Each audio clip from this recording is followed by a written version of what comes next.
प्रश्न नंबर 2 और प्रश्न नंबर 3। ध्यान दीजिए 16.4 प्रश्नावली का जो प्रश्न नंबर 1 है उसमें हमें कुछ प्रायिकता बंटन दिए हुए हैं और हमसे क्वेश्चन पूछा जा रहा है कि निम्न में से कौन से प्रायिकता बंटन सही हैं। तो प्रायिकता बंटन के बारे में हमने पढ़ा है कि प्रत्येक प्रायिकता 0 से बड़ी होती है और दूसरा किसी भी प्रायिकता बंटन की सभी प्रायिकता का योग 1 के बराबर होता है। तो पहला सवाल हम इन दोनों बातों को ध्यान में रखते हुए करेंगे, तो ये आपके लिए है। प्रश्न नंबर 2 पे ध्यान दीजिए। दो सिक्कों के युगपत उछाल में, मतलब एक साथ उछालने में, चितों की संख्या को ज्ञातिक चर x मानते हुए प्रायिकता बंटन ज्ञात करना है। तो देखिए बिल्कुल सिंपल सवाल है। हम जानते हैं दो सिक्कों को उछालने पर प्रतिदर समष्टि HH, HT, TH, TT ये प्रतिदर समष्टि बनती है। अब प्रश्नानुसार x चितों की संख्या को व्यक्त कर रहा है, क्योंकि हमें चितों की संख्या को यादृच्छिक चर x मानते हुए प्रायिकता बंटन निकालना है। तो प्रश्नानुसार x चितों की संख्या को व्यक्त कर रहा है। तो हम सिक्के को यहाँ पे, मतलब दो सिक्के उछाल रहे हैं, एक सिक्के को 2 बार उछालना या दो सिक्के को 1 बार उछालना, एक ही बात है।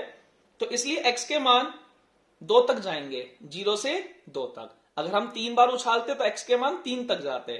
ठीक है, अब हम प्रत्येक मान की प्रायिकताएं निकालेंगे। तो x बराबर 0, तो x बराबर 0 का मतलब है, ध्यान दीजिए x का मतलब है चितों की संख्या। ठीक है, तो x बराबर 0 कब मिला, x को 0 मान कब मिला, जब हमें दोनों उछालों में चित नहीं मिले। इसका मतलब दोनों उछालों में हमें क्या मिले, टेल टेल, पट पट। ठीक है, तो ध्यान दीजिए पट आने के अनुकूल परिणाम 1 और कुल परिणाम 4, इसलिए यहां पे प्रायिकता टीटी की प्रायिकता 1/4 होगी।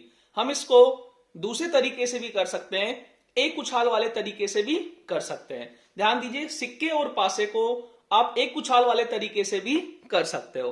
तो पट आने की, एक उछाल में पट आने की प्रायिकता 1/2 होती है। तो ध्यान दीजिए टी की प्रायिकता 1/2। अब जब तक कार्य पूरा नहीं होता है हम गुना का निशान लगाते हैं।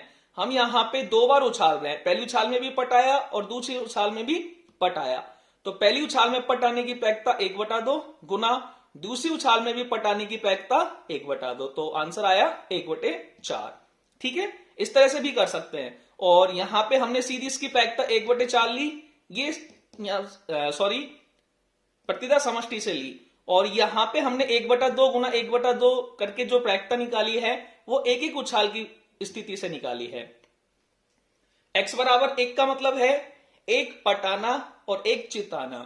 अब ये हो सकता है कि पहली उछाल पर चित आ गया और दूसरी उछाल पर पट, या का मतलब प्लस, पहली उछाल पर पट आया हो और दूसरी उछाल पर चित। तो ध्यान दीजिए एसटी के अनुकूल परिणाम 1 और कुल परिणाम 4, तो एसटी की प्रायिकता 1/4 प्लस टीएच के अनुकूल परिणाम भी 1, तो टीएच की प्रायिकता भी 1/4, तो आंसर आया 2/4। इसको हम अलग तरीके से एक उछाल पर भी निकाल सकते हैं, जैसे हमने ऊपर निकाला है। इसकी प्रायिकता 1/2, इसकी भी प्रायिकता 1/2, दोनों एक ही कार्य के हैं इसलिए दोनों के बीच गुणा लगेगा। तो 1/2 गुणा 1/2 1/4, फिर प्लस ऐसे यहां पे इसकी प्रायिकता 1/2, इसकी प्रायिकता भी 1/2, दोनों एक ही कार्य के हैं तो इसलिए दोनों के बीच गुणा का निशान लगेगा, तो 1/4, तो आंसर आया 2/4। x बराबर 2 का मतलब है कि दोनों उछालों पर चित आना, ये चितों की संख्या को व्यक्त कर रहे हैं। तो x बराबर 2 का मतलब है दोनों उछालों पर चित आना। तो HH के अनुकूल परिणाम 1 और कुल परिणाम 4, तो HH की प्रायिकता 1/4। इसको आप ऐसे भी निकाल सकते थे, H की प्रायिकता अगर एक उछाल की देखें हम, तो H की प्रायिकता 1/2 गुना 1/2, तो 1/4। अतः प्रायिकता बंटन, इस तरह से हमने ये प्रायिकता बंटन बनाया। 0 1 2, x के मान 0 1 2 है, तो 0 की प्रायिकता 1/4, 1 की प्रायिकता 2/4 और x बराबर 2 की प्रायिकता 1/4। प्रायिकता बंटन को साथ के साथ चेक भी किया करो कि यहां पे हम जानते हैं कि सभी प्रायिकता का योग 1 के बराबर होता है। तो ध्यान दीजिए सबका लघुत्तम समान है, ऊपर इनको सबको जोड़ लीजिए, 1 और 2 3 और 1 4, 4/4 बराबर 1। इसका मतलब हमारा प्रायिकता बंटन सही है। क्वेश्चन नंबर 3 पर ध्यान दीजिए। 4 खराब संतरे 16 अच्छे संतरों में भूलवश मिला दिए जाते हैं। मतलब 4 खराब संतरे हैं और 16 अच्छे संतरे हैं, इनको आपस में मिला दिए जाते हैं। फिर उसके बाद 2 संतरों के निकाले में, 2 संतरे निकाल रहे हैं, दो संतरों के निकाले में खराब संतरों की संख्या का प्रायिकता बंटन ज्ञात करना है। इसका मतलब हमें यहाँ पे x को खराब संतरों की संख्या से व्यक्त करना है। तो देखिए दिया है खराब संतरे हमारे पास 4 हैं, अच्छे संतरे 16 हैं, तो कुल संतरे हमारे पास 20 हो गए। अब प्रश्नानुसार x खराब संतरों की संख्या को व्यक्त कर रहा है। ठीक है, तो हम यहां पर कितने संतरे निकाल रहे हैं? 2 संतरे निकाल रहे हैं। तो संभावना बन सकती है x के मान 0, 1 व 2 होंगे। कैसे? जब हम 2 संतरे निकाल रहे हैं तो दोनों खराब नहीं हो, क्योंकि यहां पे x खराब संतरों की संख्या को व्यक्त कर रहा है। तो x का मान 0 कब आया? जब दोनों खराब नहीं हो। x का मान 1 कब आया? जब एक खराब और एक अच्छा संतरा मिला हो। और x बराबर 2 कब मिला? जब हमें दोनों खराब मिले हों, क्योंकि यहां पे x खराब संतरों की संख्या को व्यक्त कर रहा है। तो अब हम x बराबर 0 की प्रायिकता निकालेंगे। तो x बराबर 0 का मतलब है दोनों खराब संतरे नहीं। तो दोनों खराब संतरे नहीं, तो इसका मतलब हमें दोनों अच्छे संतरे निकले हैं। तो यहां पे जब तक काम पूरा नहीं होता है गुना का निशान लगेगा, क्योंकि हम यहां पे 2 संतरे निकाल रहे हैं। तो पहला संतरे निकालने की प्रायिकता गुना दूसरा संतरे निकालने की प्रायिकता। तो यहां पे x बराबर 0 की प्रायिकता निकाल रहे हैं। x बराबर 0 का मतलब है दोनों संतरे खराब नहीं, तो इसका मतलब दोनों अच्छे संतरे हैं। तो पहले अच्छे संतरे निकालने की प्रायिकता, तो अच्छे संतरे हमारे पास 16 है और कुल 20। तो पहले अच्छे संतरे निकालने की प्रायिकता 16/20, काम पूरा नहीं हुआ, गुना। अब ध्यान दीजिए हम यहां पे वापस पहले निकाले गए संतरे को वापस नहीं रख रहे हैं। तो हमारे पास कुल 19 संतरे बचे और सही संतरे अच्छे संतरे कितने बचे? 15। तो दूसरे सही संतरे की प्रायिकता हो जाएगी 15/19। ठीक है, x बराबर 1 का मतलब है कि एक खराब और एक अच्छा संतरा, तो वो खराब पहले भी निकल सकता है या सेकंड नंबर पे भी निकल सकता है। तो हमें दोनों स्थिति लेनी पड़ेगी कि पहला खराब निकल गया तो खराब 4 है और कुल 20, तो पहले खराब की प्रायिकता 4/20। अब हम इस खराब को वापस नहीं रख रहे हैं। अब हम दूसरा संतरा निकालेंगे तो दूसरे संतरे की प्रायिकता 19 से लगेगी। तो दूसरा संतरा हमारा अच्छा निकल रहा है, तो अच्छा संतरा 16 है, तो 16/19। या ये दूसरा कार्य, दूसरी संभावना ये बन सकती है कि पहला अच्छा संतरा निकला हो तो अच्छे संतरे की 16/20 प्रायिकता होगी। फिर हमने इस अच्छे संतरे को वापस नहीं रखा तो हमारे पास कुल 19 बचे। अब हमारे पास दूसरा संतरा कौन सा निकल रहा है? खराब। तो खराब संतरे की प्रायिकता 4/19। तो एक बार पहले खराब निकाला है और फिर दूसरी स्थिति में हमने पहले अच्छा निकाला है। तो ये दोनों संभावनाएं बन सकती है। x बराबर 2 का मतलब है दोनों ही खराब निकले हैं। पहला भी खराब निकला है तो पहले खराब की प्रायिकता 4/20। अब हम उसको वापस नहीं रख रहे हैं तो 1 कम हो जाएगा। तो कुल में भी 1 कम हो गया और अनुकूल में भी 1 कम हो गया। तो दूसरे खराब संतरे की प्रायिकता 3/19। इस तरह से हमने प्रायिकता बंटन बनाया। ध्यान दीजिए यहां पे लघुत्तम 380 आ रहा है, तो ऊपर भी सभी का योग 380 होगा, क्योंकि हम जानते हैं कि प्रायिकता बंटन की सभी प्रायिकता का योग 1 के बराबर होता है। प्रश्न नंबर 4, एक कलश में 4 सफेद व 3 लाल गेंदे हैं। 3 गेंदों की यादृच्छा निकाल में लाल गेंदों की संख्या का हमें प्रायिकता बंटन ज्ञात करना है, लाल गेंदों की संख्या का। तो उत्तर की तरफ चलते हैं। दिया है सफेद गेंद 4, लाल गेंद 3, तो कुल गेंद 7 हो गई। अब प्रश्नानुसार x जो है यादृच्छिक चर जो है वो लाल गेंदों की संख्या से व्यक्त हो रहा है, क्वेश्चन में दिया हुआ है। तो इसलिए x के मान जो होंगे 0, 1, 2, 3 होंगे, क्योंकि यहां पे हम 3 गेंदें निकाल रहे हैं और x लाल गेंदों की संख्या को व्यक्त कर रहा है। तो 0 का मतलब है तीनों लाल गेंद नहीं आई, 1 का मतलब है 1 लाल गेंद आई, बाकी 2 सफेद होंगी। 2 का मतलब है 2 लाल आई और 1 सफेद होगी, और 3 का मतलब है तीनों लाल आई। तो इसलिए यहाँ पे x के मान 0, 1, 2, 3 होंगे। तो हम x बराबर 0 की प्रायिकता निकाल रहे हैं। x बराबर 0 का मतलब है तीनों गेंद लाल नहीं।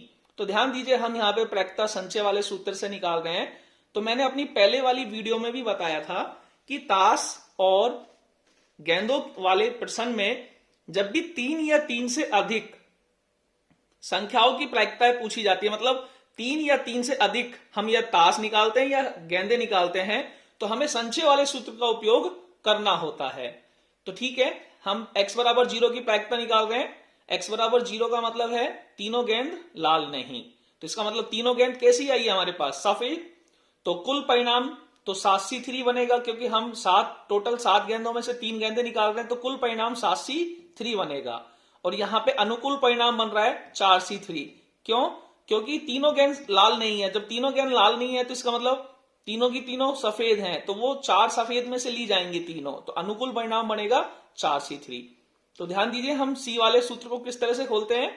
ऊपर 4 है तो फैक्टोरियल 4 बटा में 4 में से 3 गया तो फैक्टोरियल 1 और फैक्टोरियल 3, फिर कंप्लीट बटा 7C3 को प्रसारित करते हैं फैक्टोरियल 7, 7 में से 3 गए तो फैक्टोरियल 4 और फैक्टोरियल 3, फैक्टोरियल 3 से 3 कट गया, फैक्टोरियल 4 का प्रसार फैक्टोरियल 1 तक करते हैं तो 4 गुना 3 गुना 2, और फैक्टोरियल 7 का प्रसार फैक्टोरियल 4 तक करते हैं तो 7 6 5, 3 दूनी 6 से 6 कटा, आंसर आया 4 बटा में 35। ठीक है, अब हम x बराबर 1 की प्रायिकता निकाल रहे हैं। x बराबर 1 का मतलब है हमें एक लाल गेंद निकलना और बाकी 2 सफेद गेंद निकलना, तो 1 लाल व 2 सफेद। तो यहां पे प्रायिकता में जो कुल परिणाम बनेगा वो 7C3 बनेगा। अब हमें 1 लाल और 2 सफेद निकालनी है। जब भी और आता है तो गुना लगता है। मैंने आपको बताया था कि एक ही कार्य में और का उपयोग होता है, और जब एक ही कार्य के अंदर हम एक ही कार्य को कंप्लीट करते हैं तो हर बिंदु के बीच में गुना का निशान लगता है। तो ध्यान दीजिए हम लाल गेंद निकाल रहे हैं, तो लाल हमारे पास 3 है तो 3C1 गुना, क्योंकि कार्य पूरा नहीं हुआ है, जब तक हम 3 गेंद नहीं निकाल लेते कार्य पूरा नहीं होगा, तो 3C1 गुना, अब बाकी की दो गेंदें निकल रही है वो सफेद में से निकल रही है तो 4C2, और कुल परिणाम है यहाँ पे 7C3। तो कैलकुलेट करेंगे तो आंसर आएगा 18/35। x बराबर 2 का मतलब है कि हमें 2 लाल गेंद निकली है और 1 सफेद मिली है, तो यहां पे कुल परिणाम तो 7C3 बनेगा, और अनुकूल परिणाम तो ध्यान दीजिए हम 2 लाल निकाल रहे हैं, हमें 2 लाल मिल रही है, तो लाल गेंदों की संख्या 3 है तो 3C2, क्योंकि लाल गेंद 3 में से निकालेंगे हम 2 तो 3C2, फिर गुना, क्योंकि हमें कार्य पूरा नहीं हुआ है, जब तक तीनों गेंदें नहीं निकाल लेते कार्य पूरा नहीं होगा, तो अभी तक हमने 2 गेंदें निकाली है 3C2, फिर गुना। अब जो ये 1 गेंद निकाल रही है सफेद है, तो सफेद हमारे पास 4 है तो 4C1 बटा में 7C3, तो कैलकुलेट किया आंसर आया 12/35। x बराबर 3, तीनों ही लाल हैं।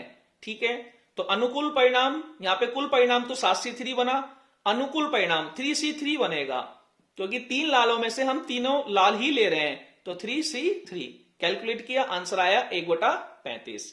अतः प्रायिकता बंटन 0 1 2 3, 0 पर प्रायिकता आई 4/35, 1 पर 18/35, 2 पर 12/35 और 3 पर 1/35।